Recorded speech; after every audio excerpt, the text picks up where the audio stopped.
But again, it was a moderate policy. It was an attempt to avoid plunging the Soviet Union once again into civil war. However, soon the rich peasants began to hoard grain in order to bend society to their interests. If the Soviets did nothing, the rich peasants would have disintegrated the new society and restored capital. Because again, these market reforms, rather than being temporary institutions, right, if you hold the bread, right, you hold the reins of power. And so these temporary institutions would have been, reinscribed as essentially the way of doing business in the Soviet Union.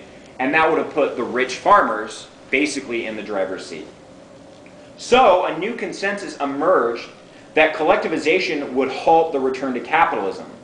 Stalin recognized the necessity of collectivization in the face of the emergent kulak class and once again sided with the majority to end the possible capitalist restoration.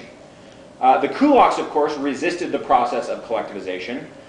They burned their crops and slaughtered their animals rather than turning them over to officials. Unsurprisingly, the Soviet officials responded harshly to the subversive activities of the kulaks. They seized property, they executed or deported those who resisted, right? This would be to Siberia, not externally. And alas, collectivization ended peasant resistance, and the Soviet Union can move forward on industrializing without fear of peasants withholding food. Again, and this is very important, Stalin did not take the lead, but used his personal judgment to side with the group that he thought would defend the Soviet Union. And again, we see the principles of a defense against internal enemies and a desire to build socialism as holding sway, rather than power politics. In fact, what seems like something incredibly opportunist, he turns against some of his best allies. For example, Bukharin did not want to engage in collectivization because Bukharin was one of the main proponents, right, of releasing market fetters, releasing regulations. But when the kulaks again began to hold more and more power, something desperate needed to be done.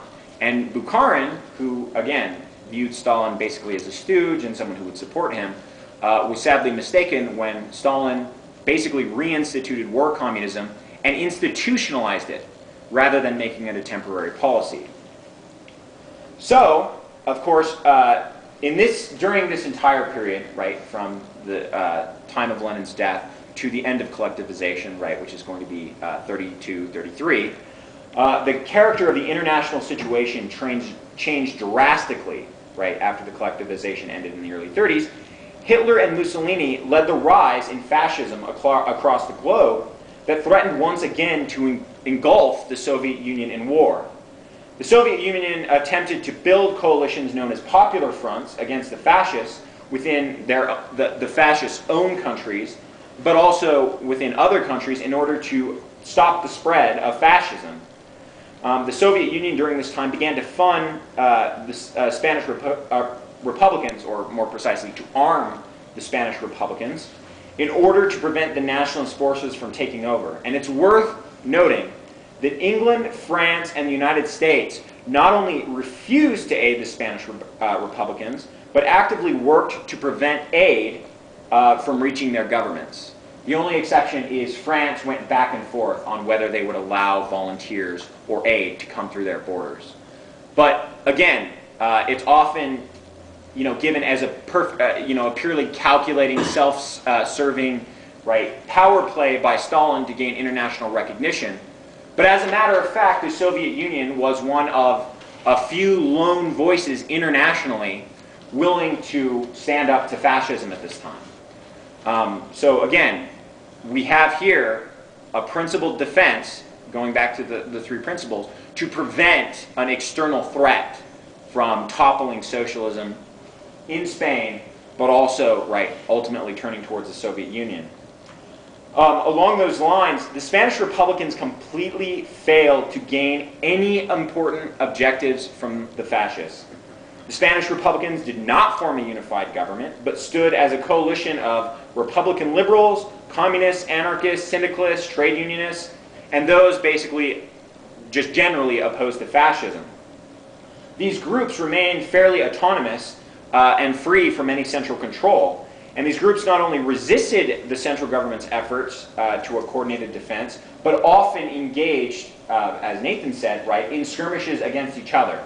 And not simply Marxists against anarchists, but there were Marxist groups against Marxist groups, the PALM, the Party of Marxist Liberation, or Marxist Unification, fighting, right, the Soviets. You also have anarchists, various syndicalist anarchists, anarcho-communists, right, fighting each other as well, although less often than the split between communists and anarchists. But again, you have internal skirmishes ostensibly between allies. So, of course, right, let's see, Stalin and the Soviet Union refused to continue to fund or arm the Spanish Republicans without a centralized army. They basically offered an ultimatum: either centralize the Republican forces or lose aid. And that was left to the Spanish to do. And of course, as history has shown, they chose to centralize, which put them in direct conflict with the various anarchist federations, the various syndicalist federations. But again, it was ultimately a Spanish decision to centralize rather than just lose Soviet aid. However, the centralization of the Spanish Republicans basically came too late, and the factional infighting had already ripped the Republic apart. The Republican forces were split and reeling from the fascist advances. As Nathan said, the entire country was cut in two. And in Europe, France, England had signed, in addition, right, in Europe, France and England had signed a mutual defense treaty with Czechoslovakia. And this is, I believe, in '38.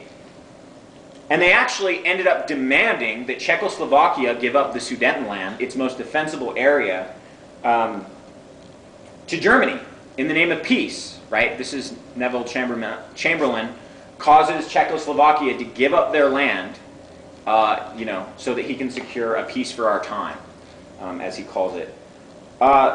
Basically, at this point, the Soviet Union sought accommodation with the fascists because the UK and France had never made any serious efforts to reciprocate any mutual defense.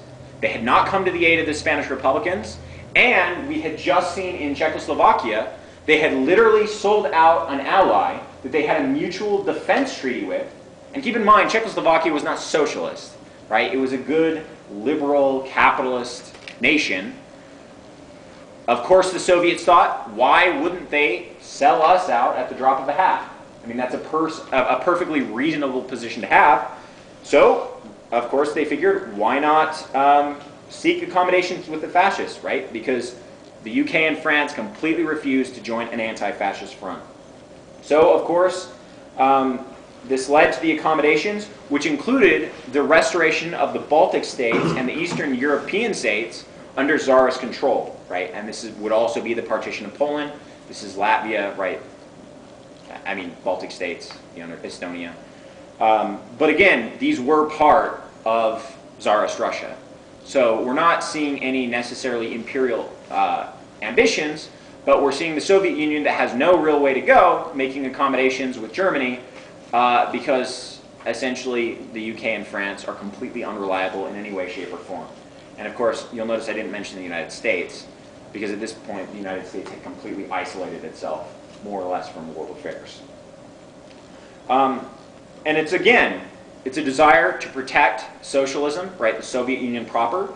It's a desire to build socialism in these new territories acquired.